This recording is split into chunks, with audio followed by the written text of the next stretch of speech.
주에 영향을 끼쳤다라는 내용이 나와 있던 처음에.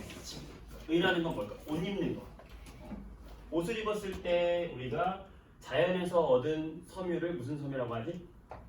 천연섬유라고 하잖아. 천연섬유. 천연섬유는 이제 뭐 누에로부터 얻은 비단이라든지 아니면은 마라든지 뭐 이런 것들 이야기하는데 얘들은 뭐 촉감은 좋을 수 있으나 막 냄새도 나고 좀 시간이 지나면 상태가 바뀌기도 하고 그 다음에 쉽게 다 없어지는 단점이 있단 말이야. 그래가지고 그런 단점들을 극복해내기 위해서 화학적으로 우리가 인공적으로 만든 섬유가 있지. 그 섬유 우리는 합성섬유라고 이야기하잖아. 합성섬유라고 이야기하는 거야. 그 합성섬유는 뭐 다 그런 건 아니지만 공통적인 성질이 뭐냐면 가장 중요한 건 대량 생산이 가능해졌다는 거지. 천연섬유는 대량으로 생산하기가 쉽지 않지만 합성섬유는 우리가 화학적인 공정을 통해서 만들었기 때문에 합성해가지고 쭉쭉 만들어내니까 짧은 시간에 엄청나게 많은 양을 만들 수 있다는 장점이 있었다. 가장 특징은 대량 생산이 가장 큰 장점이고 합성섬유의 대표적인 두 가지를 우리가 좀 기억을 해줘야 되잖아. 최초의 합성섬유 나일론, 그치? 나일론은 최초의 합성섬유였다.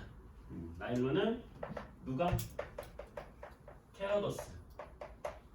케라더스가 최초로 만든 최초의 합성섬유다라는 특징이 있었어. 이걸 기억해줘야 되는 거고 크게 여기서 막 나일론의 구조식, 반응식 이런 건 안 나와. 그냥 나일론이 최초의 합성섬유다 그 정도까지만 해도 되고 두 번째 폴리에스터 폴리에스터가 있어. 폴리에스터는 지금 현재 가장 널리 이용되고 있는 합성섬유가 바로 폴리에스터다. 폴리라는 말이 여러 개가 이어졌다는 말이 폴리거든요. 여러 개가 이어졌다. 에스터라는 말은 화학 결합 중에서 여기에 어떤 이제 뭐 R이라고 하는 물질이 있다고 치면은 얘와 이 R과 또 다른 R을 이렇게 이어줄 때 이 R과 R을 이어줘야 되거든요. 계속 이어줘야 이게 섬유가 되는 건데 여기를 이어줄 때 여기에 COO 여기 요 사이에 COO라는 게 계속 이어져 있는 요 결합을 에스터 결합이라고 해. 요 결합을 에스터. 이거를 에스터 결합이다라고 하거든. 이 에스터 결합이 어떻게 생기는 거냐면 이 합성물에서 요 아래 COOH가 붙어 있어. 한쪽에는. 이거 어디서 많이 봤지? 이거 어디서 봤니? 이거 작용기 이름 중에서 이게 무슨 작용기라고 하지? 아세트산에서 봤잖아, 그렇지? 아세트산에 보지 않아서 CH3, COOH 있다고 했잖아. 아세트산에 붙어있는 이 작용기 이름이 뭐지? 카복시기. 자, 나누어지면은 탄소가 카본이잖아. 카본. 탄소 옆에 산소가 두 개나 붙었잖아. 탄소가 복이 많잖아. 카복시기. 탄소가 복이 많네. 카복시기. 카복시기하고 난 더 민망하지. 자, 그 다음에 여기 OH가 붙어 있고 여기에 R 또 다른 R이 붙어 있다고 쳐봐. 그러면은 얘는 요 OH가 붙어 있거든. 자, OH 이것도 봤지 우리가. 알코올에서 봤잖아. 에탄올. 그치? C2H5 OH 할 때 이 OH 있었잖아. 이 OH의 이름 뭐지? 하이드록시기. 하이드록시기. 지금 갑자기 생각났어. 하이드록시기. 야, 이거 탄소가 보기 많다 하니까 하이드록시기도 쉽게 탁 떠올랐어. 이건 더 민망하지만. 하이 인사라네요. 하이 오. 하이드록시기. 자, 하이드록시기. 너 무대국가 어디 알려주는 거야. 까먹지 말라고. 탄소가 보기 많네. 까먹시기. 하이드록시기. 자, 얘네 둘이 만나잖아. 만나면은 여기에 있는 OH하고 여기에 있는 H하고 딱 만나가지고 둘이 물로 빠져요. 물로 쭉 빠지면서 붙어버려. 그럼 어떻게 되겠어? COO가 이렇게 이어지잖아. 그렇지? CO가 이렇게 이어지잖아. 그렇지? CO가 쭉 이어지는 거야. 그래서 만들어지는 결합이 에스터 결합이야. 이런 걸 우리가 에스터 결합이라고 하는 거야. 그래서 지금 이 반응식은 몰라도 돼. 몰라도 되고 요 에스터라는 것도 몰라도 돼. 시험에서 안 나와. 안 나오는데 거기에 보면은 하이탑에 보면 심화 내용이 잠깐 나와 있어. 저 뒤에 보면 1단원의 뒤편에 보면은 심화라고 해가지고 산화수소의 심화 쪽에 보면 나와 있어. 찾아볼까? 어디 있을까? 어디쯤에 있냐면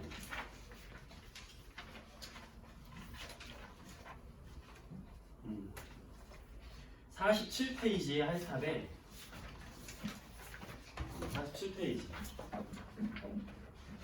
47페이지에 보게 되면 여기 나와 있어. COOH, 요거 COOH랑 OH랑 이렇게 있잖아. 여기서 여기 COOH는 OH랑 여기는 H야. 여기 H랑 OH가 있지. 반대로 여기는 OH랑 여기 H.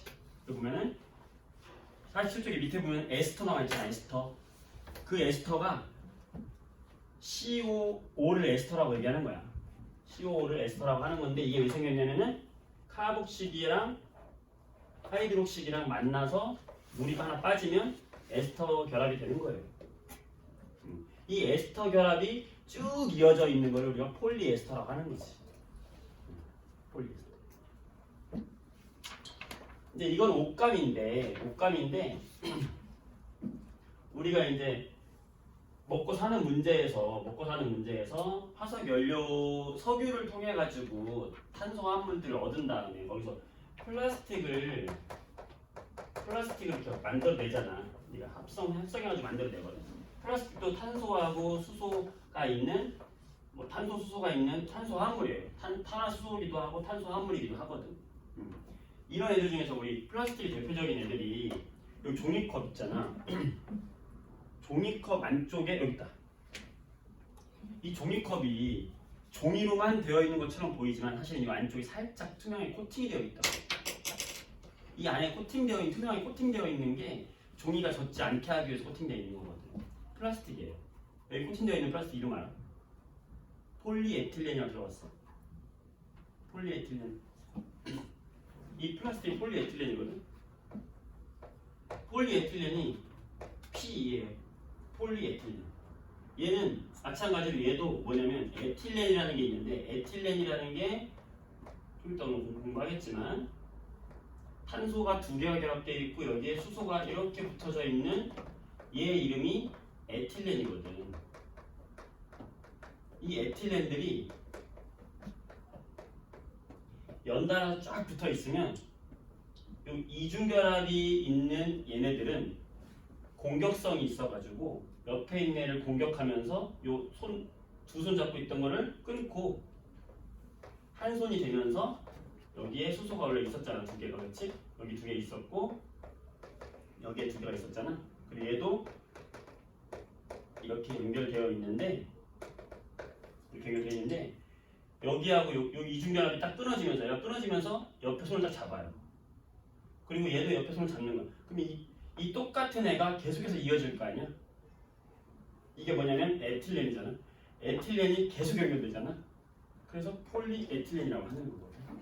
그러니까 플라스틱이나 합성섬유나 폴리라는 말이 많이 붙었다고.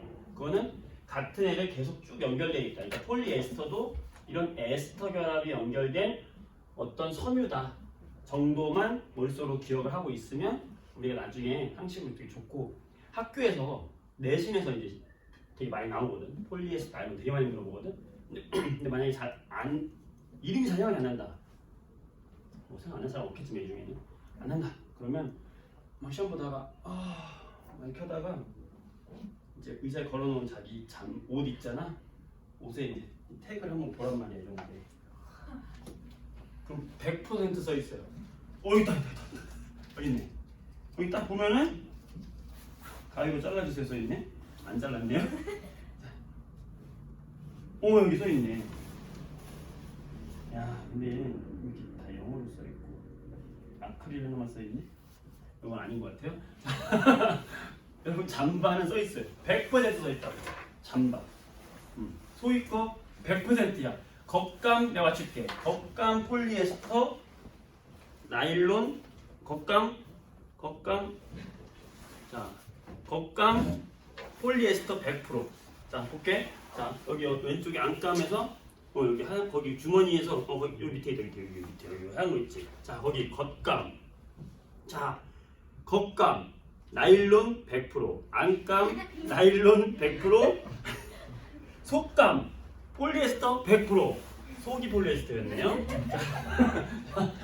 어쨌든 우리 옷에 다 폴리에스터가 거의 100%야. 그러니까 가장 멀리 사용되는 게 맞아. 그래서 이거 아니면 이거야 진짜. 그래서 성질이 잘 모르겠다 그러면 그게 우리의 성질이야. 그게 뭐예요? 잘 구겨지지 않고 질기고 오래가고 그런 특징들이 있다는 거지. 그래서 그런 정도만 알고 있으면 된다. 여기는 그냥 이 이해를 돕기 위해서 한번 설명한 거니까 그냥 이 정도 이런 게 있다 생각하면 돼. 지지마, 은민아. 사진 찍어. 어때? 괜찮아? 찍을게요. 응. 됐어. 자, 그다음에 먹는 문제. 자, 여기는 이제 우리 옷이요. 옷. 옷에 하나 더 할까요? 합성 섬유 말고 하나 옷과 관계되게 하나 더 있죠. 염료. 인공적으로 만든 염료를 합성 염료라고 하지. 최초의 합성 염료 모브라고 있죠. 모브.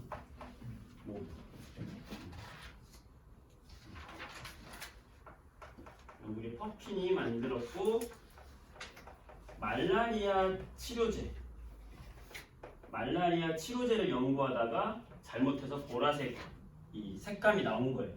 근데 이게 옷에 스며들었는데 안 지워져. 그래가지고 이걸로 옷에 염색하면 편하겠다. 그래서 쓴 게 바로 모브다. 합성 염료. 이걸 조리면 되겠고. 자, 그 다음에 먹는 문제. 자, 먹는 문제 하나만 기억해주면 돼요. 질소 비료거든. 이제 비료의 시대가 됐다. 1900년도 질소 비료. 1900년도 초에 이 질소를 가지고 식물들이 자라는데 이 식물들이 자라는 식물의 이런 세포벽. 식물이 딱딱하잖아. 식물세포와 동물세포 차이점이 뭐예요? 동물세포는 모양이 일정하지가 않아. 근데 식물세포는 모양이 일정하다고. 모양이 일정할 수 있는 이유가 뭐냐면 식물세포는 세포벽이 있기 때문에 그래. 세포벽이 있으니까 식물세포는 이런 모양이 일정하다고 이렇게. 여기에 핵이 있고 여러 소기관들이 이렇게 들어있는 거죠. 동물세포는 세포막만 있어요. 식물세포는 세포막도 있고 세포벽도 있다고. 그러니까는 선생님 살은 말랑말랑하지만 이런 나무 같은 데는 딱딱하잖아. 세포벽으로 되어 있기 때문에 그렇거든. 이 세포벽을 이루고 있는 주성분이 질소거든. 그러니까 식물은 질소가 필요하다. 근데 이 질소 기체는 공기 중에 있는 질소 기체는 N2의 형태로 존재하잖아. 그렇죠? 그럼 N2가 어떻게 존재해요? N 이렇게 존재하거든. 자, 우리 질소의 원자가 전자가 몇 개죠?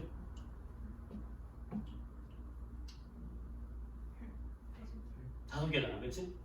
우리 주기율표에서 질소가 여기 수소 있고 헬륨 있고 리튬, 베릴륨, 동소, 탄소, 질소 여기가 15족 5개잖아. 그럼 질소 5개라는 얘기는 얘가 첫 번째 껍질 꽉 차 있고 두 번째 껍질 5개인데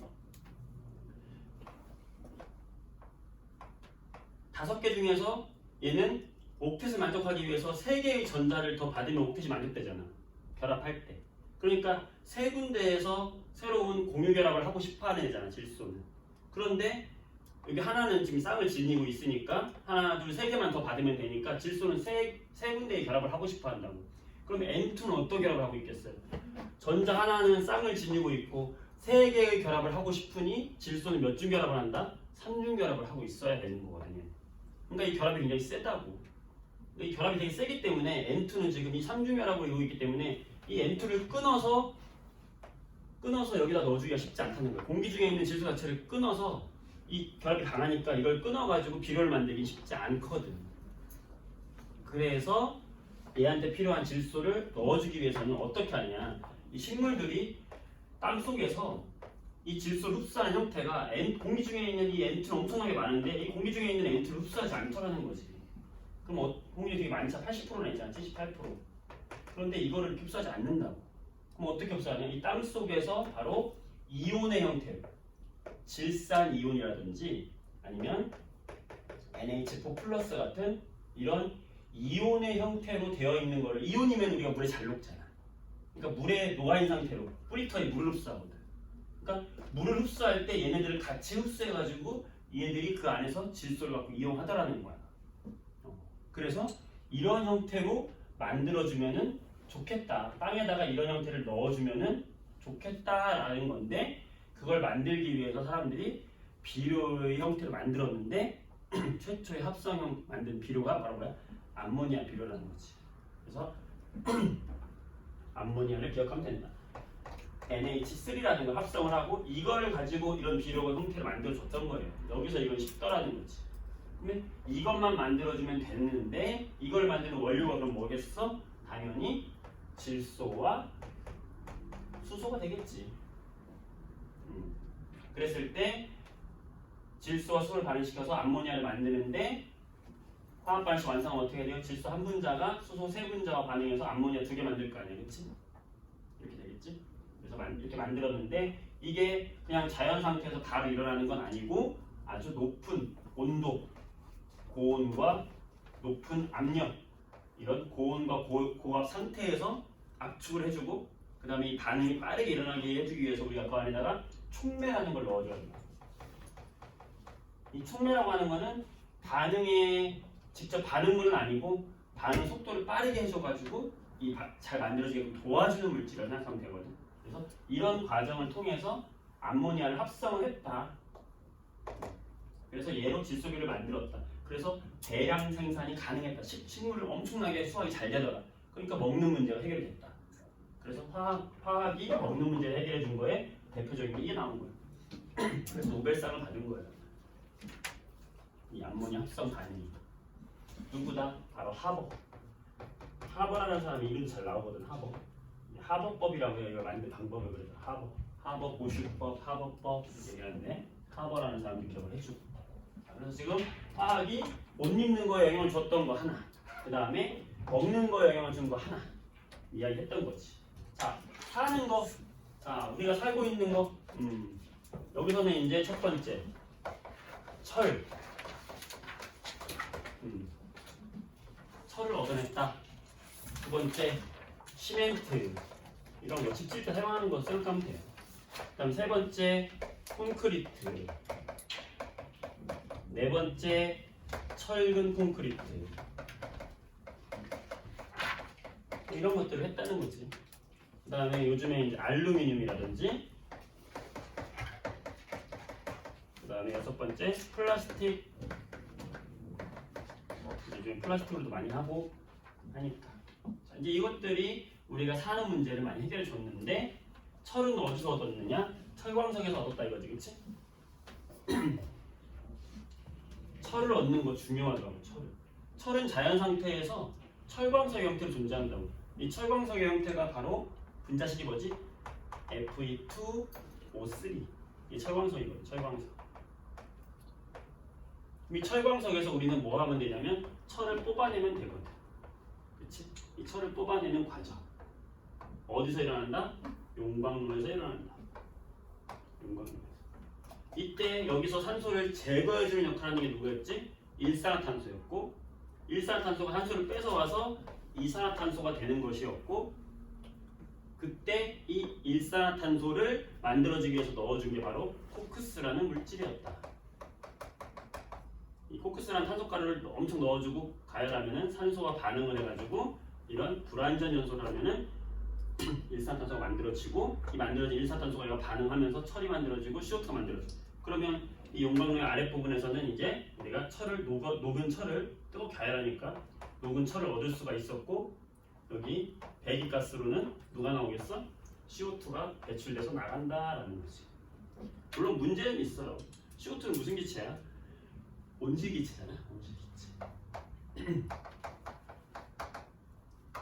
CO2 온실기체이기 때문에 뭐 얘 만들 때 온실기체가 나오는 단점은 있어요. 모든 화석연료가 다 그렇듯이 이런 것도 같이 기억을. 왜냐면 심화반이기 때문에 여기서 배기가스에서 온실기체 나오는 거, 그다음에 철이 나오는 거, 그다음에 이 반응식도 이제 우리가 할 줄 알아야 되겠지. 계속 맞추면 우리가 3, 2, 3이 돼요. 계속 맞추는 식으로 해보면. 그래서 이 반응이 화학에 있는 세 가지 반응 중에 무슨 반응이죠? 중화 반응, 앙금 생성 반응, 산화환원 반응 중에서 무슨 반응이지? 산화환원 반응이지, 그치? 앙금 생성 반응 아니잖아. 중화 반응 아니잖아. 그럼 무조건 산화환원 반응이잖아, 그치? 산소를 잃고 얻고 했으니까. 자, 여기서 그러면 우리 마지막 단원을 기억하면서 Fe2O3 철광석이 처리됐다. 이거 산화예요, 환원이에요? 산소를 잃었다. 원래 상태로 되돌아갔다. 그렇지, 환원이다. 너희의 입모양을 봤어 내가. 마스크 속의 입모양을 봤다고. 자, 그 다음에 CO2가 됐다. 이거 뭐야? 그렇지, 산화라고. 산화. 산소를 얻었다, 산화. 산소를 잃었다, 환원. 그러니까 얘는 산화 환원 반응이고, 이걸 다른 말로 철광석을 환원시켜서 철을 얻는다라고도 문장으로도 말할 수 있는 거잖아요, 그렇죠? 철광석을. 근데 약간 문제 바꿔서 철광석을 산화시켜서 철을 얻는다 이러면은 그냥 별 생각 없이 맞았다고 할 수도 있거든. 근데 그런 디테일을 건드리면 틀리는 거지. 정확하게 알고 있어야 되는 거지. 철광석을 환원시켜서 철을 얻는 거지. 어려운 거 없죠? 재밌잖아? 너무 재밌죠? 너무 재밌잖아. 우리가 그냥 겉으로만 보던 이런 거 속에 원자, 분자들의 이런 이동들이 눈에 보이기 시작하니까 얼마나 재밌죠? 눈을 못 보겠네? 자, 이렇게 철을 얻었어. 자, 그 다음에는 여기 쭉 있지만 여기 알루미늄 해볼게. 알루미늄은 얘가 매장량이잖아. 지구라기보다는 이 지구 전체에는 철이 제일 많아요. 내부까지 합치면. 왜냐면 핵에 철로 되어 있기 때문에 핵까지 따지면 철이 제일 많은데, 우리가 사는 건 지각이잖아. 지각에서 우리가 캐잖아. 이 지각에 있는 지각을 구성하는 원소들 중에서는 알루미늄하고 철하고 비교하면 알루미늄이 더 많아요. 지각에는. 그럼 매장되어 있는 알루미늄은 더 많은데 우리는 철부터 사용했어. 철보다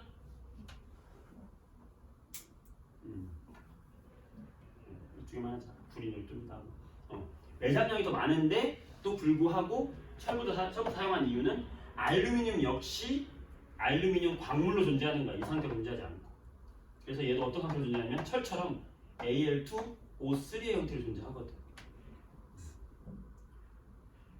우리가 주목할 건 이거예요. 왜 철이 왜 Fe2O3의 형태로 존재하고 왜 알루미늄이 Al2O3의 형태로 존재하는가가 되게 중요하거든. 이게 되게 중요한 거야. 왜 철은 자연 상태에서 산소와 결합한 상태로 존재하는가? 왜 알루미늄도 자연 상태에서 산소와 결합한 상태로 존재하는가? 이거는 이 금속이잖아, 그치? 이 금속의 반응성이라는 거와 관련이 있어. 반응성이 크면 산소와 결합을 잘해서 이쪽으로 잘하는 거야. 알루미늄은 철보다 반응성이 더 커요. 그래서 더 이 상태를 있고 싶어 하는 거야, 더. 얘보다. 그래서 이 상태 더 있고 싶어 한다는 건 반대로 얘기하면 거꾸로 되돌리기가 더 어렵다는 거예요. 그러니까 반응성이 더 크다는 이야기는, 금속의 반응성이 더 크다는 이야기는 환원시키기가 어렵다는 말이겠지. 이해될까요? 이해되죠? 금속이 반응성이 크다는 거는 이런 광물의 형태로 존재를 잘하고 있는 거기 때문에 얘를 다시 되돌리는 건 어렵다는 거야. 그러면 되돌리는 게 어려운 게 누구냐? 알루미늄인 거예요.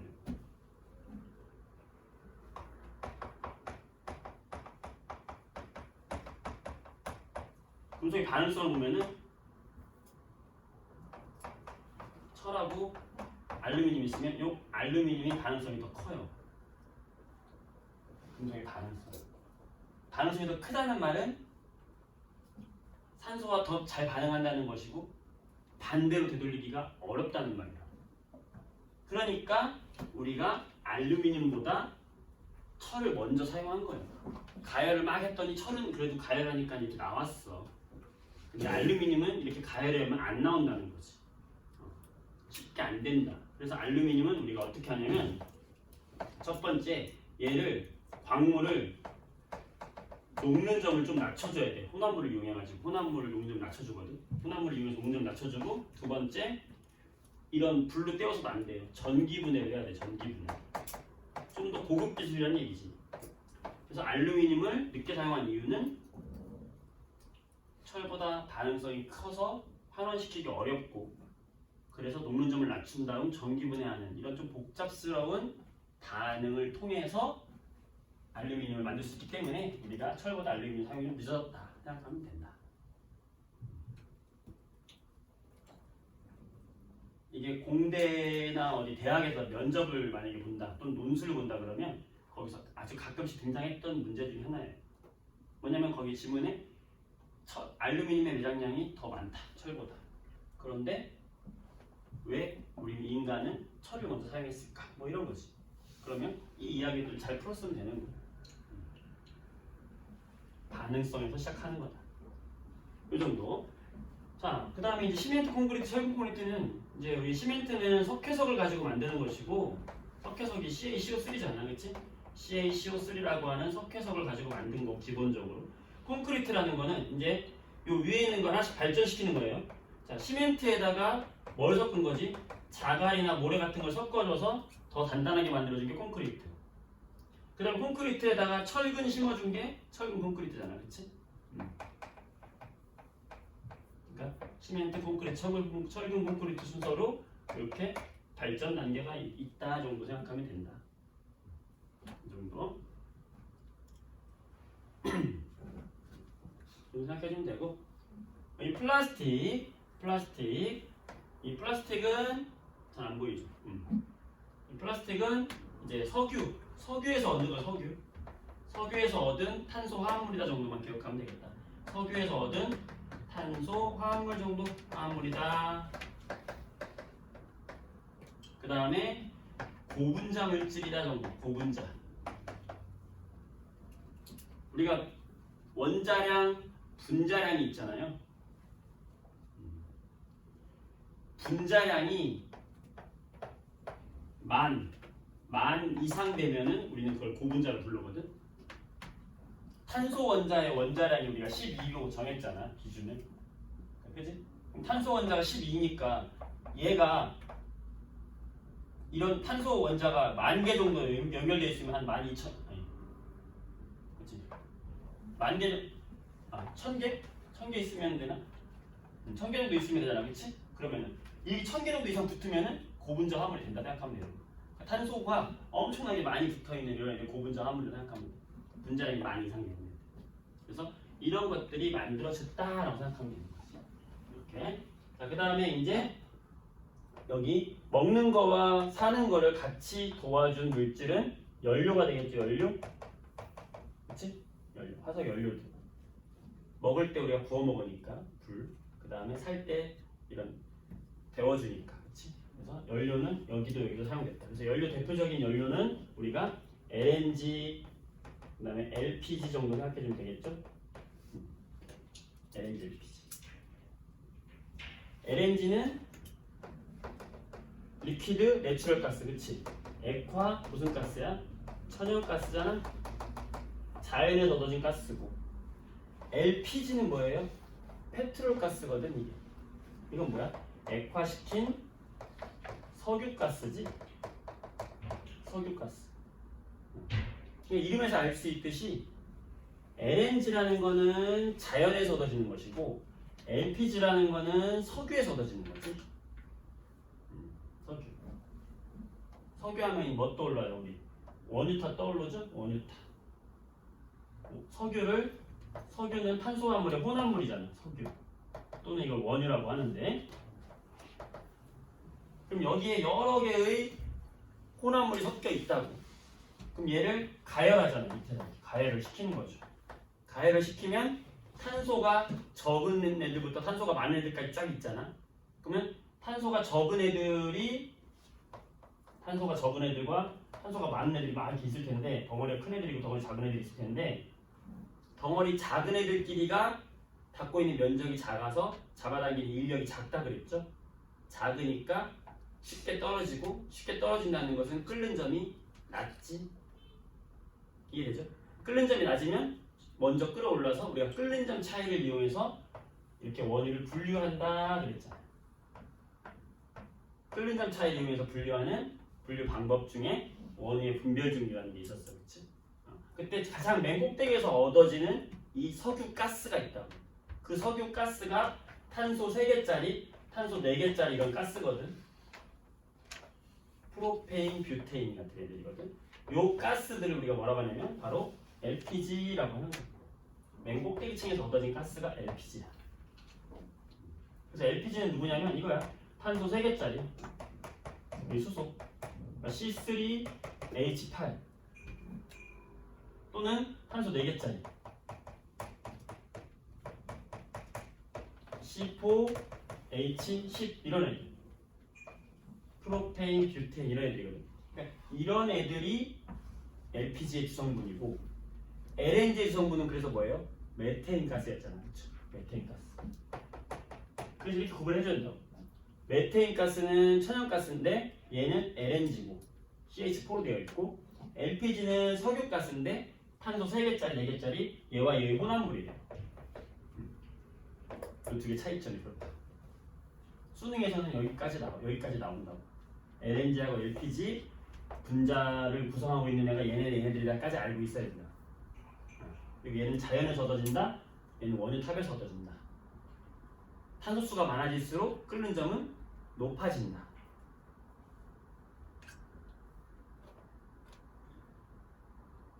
끓는 점이 높아지는 이유는 분자 간의 인력이 커지기 때문이다.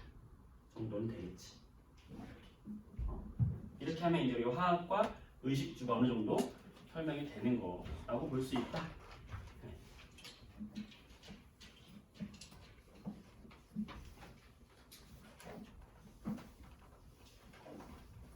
그 다음에 하이탑에 개념반에서 이거는 설명을 따로 안 했지만 그 의약품 중에서 어디를 보냐면은 하이탑에서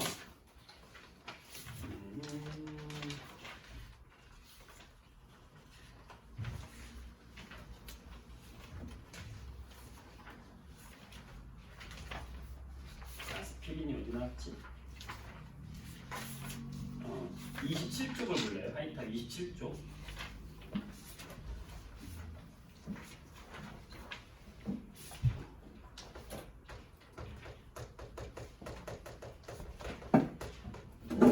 의약품에서 한 2가지 정도는 이제 알고 있으면 좋은데, 첫 번째 아스피린. 이게 이제 최초의 진통제, 통증을 완화시켜주는 진통제, 그 다음에 열을 내려주는 해열제. 지금 타이레놀이라고 생각하면 돼요. 타이레놀의 할아버지라고 생각하면 돼요. 최초의 진통제, 해열제가 아스피린이거든. 하이탑에 이제 거기 적용 문제, 응용 문제 가면 심화 문제 이게 나왔기 때문에 이제 구조를 설명해 줄게요. 원래는 이 진통작용이 있는 것이 어디서 나왔냐면은 버드나무 잎에서 나왔다고. 옛날 사람들이 아플 때 버드나무 잎을 먹였더니 통증이 사라지는 거야. 그래서 이 안에 뭐가 있네? 그러고서는 이 버드나무 잎을 추출해 봤더니 여기에 뭐가 있냐면 이렇게 생긴 애가 있는 거예요. 이거 좀 이따 설명할 건데, 이게 벤젠이라는 물질이고 여기에 COOH 아까 얘기했죠? 카복시산이 있고 여기에 OH, 카복식에 하이드록식이 같이 들어있어요. 얘가 버드나무 잎에서 추출하는 얘 이름이 뭐냐? 살리실산이야. 우리 아세트산 할 때 이것은 산이라 그랬잖아. 산이야, 산. 먹었더니 살았잖아. 우리를 살리시는 산. 살리실산. 안 까먹겠지. 먹고 우리를 살리실 산. 감사한 분. 살리실산. 이 살리실산에 뭐를 반응시켜서 만든 거냐면 바로 아세트산을 반응시킨 거예요. 자, 아세트산을 거꾸로 쓸게요, 여러분들. 자, CH3 쓰고요. COOH 이렇게 쓸게요. 원래 CH3 앞에 썼는데 왜냐면 얘랑 반응시킬 거거든요. 이렇게. CH3, COH 이게 뭐야? 아세트산이잖아. 거기 하이탑에 나와 있는 반응이에요. 그럼 어떻게 된다고? 아까 봤죠? 얘랑 만나면 H랑 OH랑 빠진다고 했잖아. 이렇게. 그렇죠? 이렇게 빠지면 얘가 붙겠지? 붙으면 COO 에스테르 결합 아까 얘기했던 거 기억나죠? 에스테르 결합 얘도 에스테르 결합이 되는 거예요. 물이 빠지면서 여기서 물이 빠지면서 에스테르 결합이 됐어. 그럼 어떻게 만들어지겠어? 살리실산에서 요 아래에 있는 COOH는 그대로 있고 요 위에 있는 O 하나에 여기에 있는 CH3가 붙겠지? 얘가 여기에 붙는 거예요. 이렇게 붙겠죠? 여기 물이 쫙 빠지고. 그러면서 에스테르 결합을 형성하면서 만들어지는데 얘가 바로 뭐냐면 아스피린입니다. 살리실산은 구토 증상이라는 부작용이 있었거든. 그런데 여기다가 이렇게 반응시켜서 아스피린을 만들어주니까 구토 증상은 없어지고 진통 해열 효과는 그대로 유지가 된 거지. 그래서 최초의 제대로 된 진통 해열제가 된 거야. 이걸 최초로 만드신 분이 그 아버지가 막 몸이 안 좋아가지고 이 살리실산을 먹었는데 자꾸 구토하고 하니까 그거를 해결하려고 이렇게 막 이것저것 해보다가 만들었다는 말이 있어요. 이게 거기 27조에 나와 있는 아스피린 합성법이라는 게 나와 있는 게 이거예요. 가끔씩 이제 그래서 아스피린 만들고 나오는 분자가 뭐냐, 물분자다. 이런 거, 이런 거를 물어보기도 하니까 이 정도 하면은 되게 깊게 한 거예요. 이 정도 하면은 어떤 문제들은 웬만한 건 다 해결할 수 있지 않을까. 자, 그럼 이걸 바탕으로 해서 문제를 해결을 해보도록